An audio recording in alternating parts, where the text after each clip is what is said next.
ಒಳ್ಳೇದಾಗಲಿ ತಾಯಿ, ಒಳ್ಳೇದಾಗಲಿ. ಆ ತಾಯಿ ಆಶೀರ್ವಾದ ಸದಾ ಇರಲಿ. ಒಳ್ಳೇದಾಗಲಿ. ಪ್ರತಿ ದಿವಸ ನಿಮ್ಮ ಪ್ರೋಗ್ರಾಮ್ ನೋಡ್ತೀವಿ ಜಿ ಟಿವಿಯಲ್ಲಿ. ಟಿವಿಯಲ್ಲಿ ನೋಡಬೇಕಾದ್ರೆ ನಮ್ಗೆ ಯಾವಾಗ ದರ್ಶನ ಸಿಗುತ್ತೆ ಬರೋಕ್ಕೆ ಆಗಿರಲಿಲ್ಲ.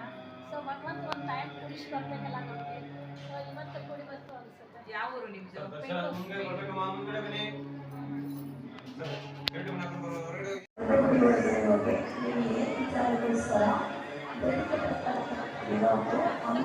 ಸಂಪರ್ಕ ಮಾಡಿಕೊಂಡು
ಯಾರಾದ್ರೂ ಪಂಚೆ ತಂದಿದ್ರೆ ದೇವರು ಕೊಡ್ಬೇಕು ಅಂತ ಇದ್ರೆ ಇವಾಗಲೇ ಕೊಟ್ಬಿಡಿ.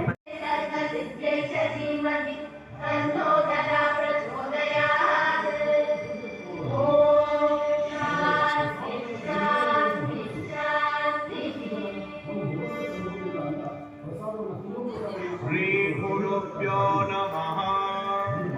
ಹರಿ ಯಾವತ್ತೂ ಅವನಿಗೆ ಮಾತಾಡ ಆ ಕೋಪವನ್ನು ಆ ಕ್ಷಣ ತಾಳ್ಮೆ ತಗೊಂಡ್ರೆ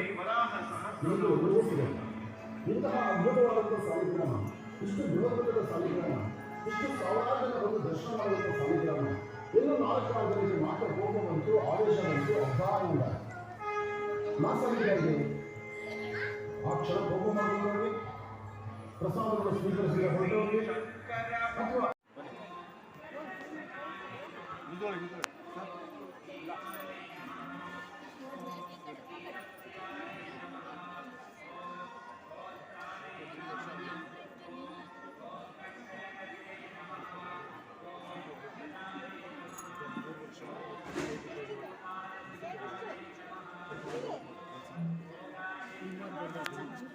ಬನ್ನಿ ಅದರಲ್ಲ.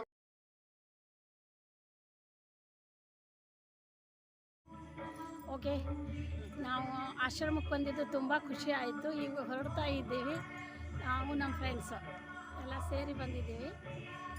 ಸೊ ತುಂಬ ಅಂದರೆ ತುಂಬ ಖುಷಿ ಆಯಿತು. ಏನು ಮಾತಾಡಬೇಕು ಅಂತಲೂ ಗೊತ್ತಾಗ್ತಿಲ್ಲ.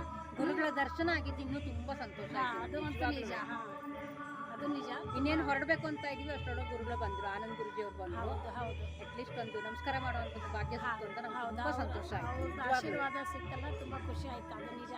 ಎಲ್ಲರೂ ಫೋಟೋ ತಗೊಂಡು ಸಂತೋಷ ಪಟ್ಟರೆ ನನ್ನ ಕಣ್ಣಲ್ಲೇ ತುಂಬ್ಕೊಂಡು ಖುಷಿ ಪಟ್ಕೊಂಡೆ. ನೋಡ್ತಾ ಕೂತಿದ್ದೆ, ನೀವೆಲ್ಲರೂ ಹೋಗಿ ನಮಸ್ಕಾರ ಮಾಡೋದು ಮಾತಾಡೋದು ನಾನು ನೋಡ್ತಾ ಕೂತ್ಕೊಂಡಿದ್ದೆ. ಕಣ್ಣು ತೂರ್ಸ್ಕೊತಾ ಕಣ್ಣಲ್ಲೇ ಎಲ್ಲ ತುಂಬಿಕೊಂಡೆ. ಆಯಿತು, ಇವಾಗ ಹೇಮಾ ಮೇಡಮ್ ಡ್ರೈವ್ ಮಾಡ್ತಾರೆ, ನೀವು ಪಚನ್ ಬಿಡೋಣ. ಏನಿಲ್ಲ, ಎಲ್ಲ ಮಾತಾಡ್ಕೊಂಡು ಆರಾಮಾಗಿ ಹೋಗ್ತೀವಿ. ಟ್ರಾನ್ಸ್ಪೋರ್ಟ್ ಮಿನಿಸ್ಟರ್ ಬೇಕು. ಗೋಶಾಲೆ ಇದೆ ಅಂದ್ರು, ಎಲ್ಲಿದೆ ಆಚೆ ಗುರುಗಳ ಮನೆ ಹತ್ರ ಇದೆ ಅಂತ ಹೇಳಿ ಬಿಡಲ್ಲ ಅಂದ್ರು. ಮನೆ ಹತ್ರ ಅದು ಒಂದು ನಮ್ಗೆ ಉಳೀತು. ಮಿಕ್ಕಿದೆಲ್ಲ ನಮ್ಗೆ ದರ್ಶನ ಆಯಿತು, ತಿರುಗಾಡಿದ್ವಿ, ನೋಡಿದ್ವಿ, ಪ್ರಸಾದ ಮಾಡಿದ್ವಿ, ಗುರುಗಳ ದರ್ಶನ ಆಯಿತು, ಆಶೀರ್ವಾದ ಸಿಕ್ತು. ತುಂಬಾ ಖುಷಿ ಆಯಿತು. ನಿಮಗೂ ಎಲ್ಲ ತೋರಿಸಿದ್ದೀವಿ. ಸಬ್ಸ್ಕ್ರೈಬ್ ಮಾಡಿ, ಲೈಕ್ ಮಾಡಿ, ಶೇರ್ ಮಾಡಿ please. Okay, bye bye bye.